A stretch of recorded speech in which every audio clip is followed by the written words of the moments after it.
Good morning, students. Hope you all are well. So, as we are doing our chapter 10 of economics, that is the government budget and the economy, and we already studied about the structure of government budget. So, today we will move to our next topic, that is the budget deficit. Deficit is what? In simple language, deficit means घाटा और loss. So budget deficit means जब भी budget के अंदर, जब भी government budget के अंदर एक ऐसी सिचुएशन आ जाती है कि गवर्नमेंट के जितने भी एक्सपेंडिचर्स होते हैं वो बहुत ही ज़्यादा हो जाते हैं और गवर्नमेंट की जो इनकम होती है वो बहुत कम हो जाती है, तो उस केस में बजट डेफिशिट हो जाता है. सी हमने स्ट्रक्चर ऑफ बजट के अंदर उसके दो कॉम्पोनेंट्स किए थे. One is the budget receipts and other is the budget expenditure. Receipt means government को जिन जिन सोर्सेज से इनकम होती है, like taxes, fees, fines, penalties, loans, and government के जहां जहां पे एक्सपेंडिचर्स होते हैं, एक्सपेंडिचर्स लाइक सैलरीज देना, लाइक उसके बाद कोई भी स्टेट को रिलीफ फंड्स देना, कोई भी लोन रीपे करना. सो ऐसी सारी चीजें they comprises of the government expenditure. तो जब भी गवर्नमेंट का खर्चा ज्यादा हो जाए और गवर्नमेंट की जो इनकम है वो कम हो जाए, तो वहां पे गवर्नमेंट का जो बजट होता है वो डेफिसिट के अंदर चला जाता है या फिर घाटे के अंदर चला जाता है. C budget deficit also known as government deficit एक ऐसी situation when budget expenditure of the government are greater than the budget receipts. जब गवर्नमेंट के जो एक्सपेंडिचर्स हैं they are more than the receipts. Budget deficit is equals to total expenditure. Total expenditure और total receipts का difference is the budget deficit. Total expenditure means हमने दो type किए थे दोनों के, the revenue receipts, the capital receipts, the revenue expenditure and the capital expenditure. So BE minus of B R और BE greater than B R is equals to BD और budget deficit. So it comprised of three types like of the budget deficit. One is the revenue, second is the fiscal and third is the primary. So what is revenue deficit? Revenue deficit means जब भी हम सिर्फ revenue चीजों की बात करेंगे, हमने दो तरीके के किए थे, the revenue receipts, the capital receipt, the revenue expenditure and the capital expenditure.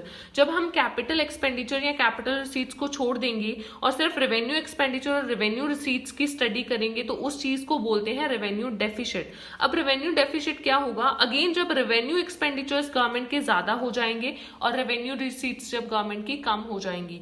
Revenue expenses या फिर रेवेन्यू इनकम्स कौन सी होती हैं? ऐसी जो गवर्नमेंट की डे टू डे फंक्शनिंग के अंदर जो गवर्नमेंट को मिलती हैं या गवर्नमेंट को जो डेली बेसिस के ऊपर करनी पड़ती हैं. एक्सपेंडिचर्स में कौन सी चीजें आ जाएंगी? लाइक सैलरीज देना, स्कॉलरशिप्स देना, पेंशन देना. रिसीट्स के अंदर कौन सी चीजें आ जाएंगी? Like tax, non tax incomes like fees, escheat, हमने फाइन्स, जितने भी पॉइंट्स लास्ट लेक्चर्स के अंदर किए थे. सो अब रेवेन्यू डेफिसिट अगर एक कंट्री के अंदर हो जाए तो उसकी इम्प्लीकेशन या फिर उसके इफेक्ट्स क्या होंगे? फर्स्ट, अगर रेवेन्यू डेफिसिट होगा तो गवर्नमेंट की जो एक्सपेंडिचर्स हैं, गवर्नमेंट अपने खर्चे को कम करेगी. तो गवर्नमेंट जितना भी लोगों की वेलफेयर के लिए या सोसाइटी की वेलफेयर के लिए पैसा लगा रही है वो कम होगा. पैसा कम लगेगा तो जो सोसाइटी की वेलफेयर है वो भी क्या हो जाएगी? कम. फॉर एग्जाम्पल स्कॉलरशिप्स अगर गवर्नमेंट एक्सपेंडिचर कम कर देगी वहां पे देना, या फिर सब्सिडीज के अंदर कोई भी कट डाउन कर देगी तो वहां पे सोसाइटी के अंदर लोगों को बेनिफिट्स कम मिलेंगे. सेकेंड इज, अगर गवर्नमेंट के एक्सपेंडिचर ज्यादा हो जाए तो एक्सपेंडिचर फेस करने के लिए गवर्नमेंट को क्या लेना पड़ेगा? लोन लेंगे तो इससे गवर्नमेंट की लायबिलिटी क्या हो जाएगी? बढ़ जाएगी. थर्ड, अगेन अगर गवर्नमेंट के एक्सपेंडिचर ज्यादा हैं तो मतलब गवर्नमेंट को भी और पैसे की जरूरत है. गवर्नमेंट पैसा या तो लोन्स के थ्रू अरेंज करेगी या फिर वो सोशल वेलफेयर प्रोग्राम्स के अंदर कमी लाएगी.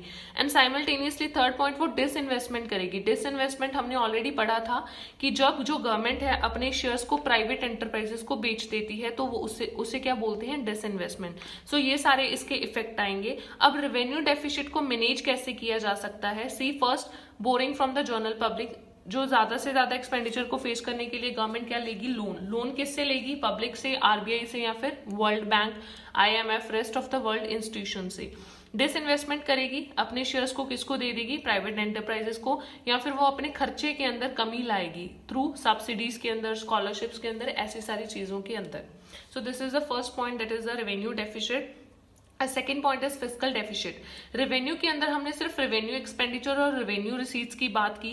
फिस्कल डेफिसिट के अंदर हम ओवरऑल बात करेंगे कि टोटल एक्सपेंडिचर जब टोटल रिसीट से ज्यादा हो जाए तो उसे हम बोलते हैं फिस्कल डेफिसिट. इसमें हम बोरिंग्स को एक्सक्लूड कर देते हैं because borings he ultimately fiscal deficit को कंप्राइज करती है. तो फिस्कल डेफिसिट के अंदर टोटल एक्सपेंडिचर आता है, मतलब रेवेन्यू और कैपिटल, और जब उसमें से हम टोटल रिसीट को माइनस कर देते हैं, revenue receipt plus capital receipt borings को छोड़ के, तो उसको हम बोलते हैं फिस्कल डेफिसिट। बोरिंग्स को छोड़ते क्यों हैं? क्योंकि एक कंट्री के अंदर बैलेंस बजट बहुत जरूरी होता है फिस्कल डिसिप्लिन को बनाने के लिए। Balance budget means here expenditure, जो गवर्नमेंट के एक्सपेंडिचर्स होते हैं वो गवर्नमेंट की रिसीट्स के बराबर हों। तो जब एक्सपेंडिचर्स मान लो गवर्नमेंट के 200 हैं एंड रिसीट्स ओनली 120 है, तो उनको बैलेंस करने के लिए गवर्नमेंट को अभी भी 80 रुपीज के लोन्स की जरूरत है या बोरिंग की जरूरत है। तो ये अल्टीमेटली किसका पार्ट बन जाते हैं? बोरिंग्स का। इसलिए सबसे पहले बोरिंग्स को यहाँ से एक्सक्लूड किया जाता है, क्योंकि बोरिंग्स इसमें बाद में इंक्लूडेड हो जाती हैं। और इसके अंदर जितनी भी गवर्नमेंट की बोरिंग्स होती है, लाइक आरबीआई से लेना, बाहर दूसरी कंट्रीज से लेना या डोमेस्टिक कंट्री के अंदर बोरिंग्स करना, तो उन सब चीजों से ये चीज कॉम्प्राइज्ड होती हैं। अब फिस्कल डेफिसिट होने से इफेक्ट क्या होगा या इसकी इम्प्लीकेशंस क्या आएंगी? फिस्कल डेफिसिट सिंपल मतलब है गवर्नमेंट जब ज्यादा से ज्यादा बोरिंग करेगी तो उस सिचुएशन को हम बोलेंगे फिस्कल डेफिसिट। तो यहाँ पे पहला पॉइंट आता है इन्फ्लेशनरी स्पाइरल। जब गवर्नमेंट ज्यादा से ज्यादा बोरिंग करेगी तो गवर्नमेंट के पास लोन्स की फॉर्म में पैसा ज्यादा अवेलेबल होगा, तो पैसा ज्यादा होगा तो मनी सप्लाई में क्या आएगा? इंक्रीज। मनी सप्लाई के अंदर इंक्रीज आएगा तो प्राइजेस क्या होंगे? बढ़ जाएंगे। प्राइजेस बढ़ने से कंट्री के अंदर क्या सिचुएशन आ जाएगी? इन्फ्लेशन की सिचुएशन। अगेन इन्फ्लेशन की सिचुएशन को सॉर्टेड करने के लिए सप्लाई ऑफ मनी क्या करना पड़ेगा? कम। बट सप्लाई ऑफ मनी कब कम होगी? जब हमारा फिस्कल डेफिसिट नहीं होगा। Second is national debt. Debt simply means loans वगैरह जो हम क्रेडिट चीजों के ऊपर लेते हैं उन्हें बोलते हैं। फिस्कल डेफिसिट की वजह से कंट्री के अंदर एक नेशनल डेट की सिचुएशन आ जाएगी। हाउ? बिकॉज नेशनल इनकम का जितना ज्यादा पार्ट, नेशनल इनकम का ज्यादा से ज्यादा जो परसेंटेज होती है वो हम अपने पिछले लोन्स को देने के लिए निकाल देंगे। जब ज्यादा से ज्यादा पैसा लोन्स को रीपे करने के लिए जा रहा है तो फर्दर प्रोडक्शन के लिए कंट्री के अंदर पैसा क्या है? कम। फर्दर इन्वेस्टमेंट के लिए पैसा कम। इन्वेस्टमेंट के लिए कम है तो जो कंट्री के अंदर गुड्स एंड सर्विसेज की प्रोडक्शन है वो भी क्या होगी? कम, जिससे जीडीपी ग्रोथ क्या हो जाएगी? कम। Third is vicious circle of high fiscal deficit low GDP growth. ये पॉइंट सिंपल था, हमने अभी समझा कि फिस्कल डेफिसिट होने से जीडीपी ग्रोथ कम होगी। जितना ज्यादा फिस्कल डेफिसिट उतनी जीडीपी कम। अब जितनी फर्दर जीडीपी कम उतना ही फिस्कल डेफिसिट ज्यादा, क्योंकि अगर जीडीपी कम होगी तो अगेन कंट्री क्राइसिस के अंदर है, क्राइसिस के अंदर है तो अगेन कंट्री को और लोन लेने पड़ेंगे जिससे फिस्कल डेफिसिट बढ़ता जाएगा। तो ये सर्कल खत्म नहीं होता। डेफिसिट की वजह से जीडीपी कम, जीडी की वजह से डेफिसिट ज्यादा।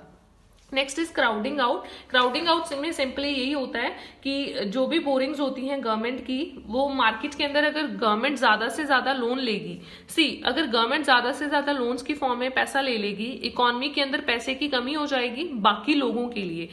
अगर सारा का सारा पैसा गवर्नमेंट लोन की फॉर्म में लेगी तो जितने भी प्राइवेट इन्वेस्टर्स हैं या बाकी इंडिविजिबल्स हैं उनके लिए मार्केट के अंदर पैसे की कमी हो जाएगी। अब लोगों के पास पैसा अवेलेबल नहीं है, फंड्स की अवेलेबिलिटी नहीं है, तो लोग इन्वेस्टमेंट नहीं कर पाएंगे किसी भी तरह के बिजनेस के अंदर। तो जब इन्वेस्टमेंट नहीं होगी तो ओवरऑल जो इकोनॉमी है वो क्या हो जाएगी? Down. Fifth is erosion of government credibility. इसमें सिंपल है, ज्यादा से ज्यादा फिस्कल डेफिसिट लेने से, फिस्कल डेफिसिट ज्यादा होगा तो बोरिंग ज्यादा होंगी, जो गवर्नमेंट की क्रेडिट रेटिंग है वो क्या हो जाएगी? कम। गवर्नमेंट क्या करेगी? जो जितनी भी गवर्नमेंट की मार्केट के अंदर क्रेडिबिलिटी है वो कम हो जाएगी। दैट मीन्स गवर्नमेंट अगर ऑलरेडी आप मान लो कि आपने ऑलरेडी बहुत ही ज्यादा अमाउंट के अंदर लोन ले रखे हैं तो आपको नेक्स्ट टाइम कोई भी बैंक लोन देने से एग्री नहीं करेगा। उसी तरीके से अगर गवर्नमेंट की डेफिसिट ज्यादा है, बोरिंग्स ज्यादा है, तो उसकी क्रेडिट रेटिंग क्या हो जाएगी? कम। क्रेडिट रेटिंग कम होने से जितने भी इन्वेस्टर्स हैं, मल्टीनेशनल इन्वेस्टर्स, ग्लोबल इन्वेस्टर्स, वो हमारी कंट्री के अंदर से अपनी इन्वेस्टमेंट निकालते जाएंगे because of the low credit rating और बिकॉज ऑफ द रिस्क। अब अगर वो ऐसा करेंगे, जब पैसा निकलेगा इकोनॉमी के अंदर से तो वहां से जीडीपी ग्रोथ क्या हो जाएगी कंट्री की? कम। सो इस सब चीजों की वजह से, फिस्कल डेफिसिट की वजह से जो कंट्री है वो इस तरह की सिचुएशन या फिर क्राइसिस के अंदर आ जाती है जहां पे जीडीपी कम हो जाती है एंड एम्प्लॉयमेंट भी ज्यादा हो जाता है लोगों के लिए।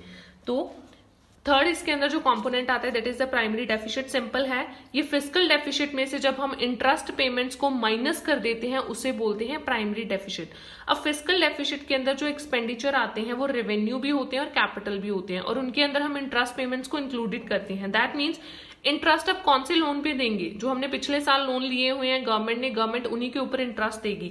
तो fiscal deficit shows boring requirement of the government inclusive of interest payments on past loan. जो पिछले लोन्स हैं उनके ऊपर जो इंटरेस्ट पेमेंट है उसकी बोरिंग रिक्वायरमेंट के ऊपर फिस्कल डेफिसिट कैलकुलेटेड होता है।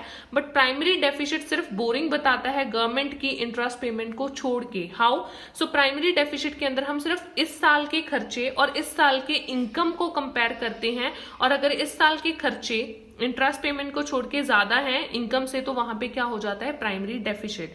सो इसके इफेक्ट्स क्या होंगे? सेम फिस्कल डेफिसिट की तरह इसके इफेक्ट होते हैं, सिर्फ इतना फर्क है कि फिस्कल डेफिसिट के अंदर इंटरेस्ट पेमेंट्स होती हैं पास्ट लोन्स के ऊपर, बट प्राइमरी डेफिसिट के अंदर नहीं होती।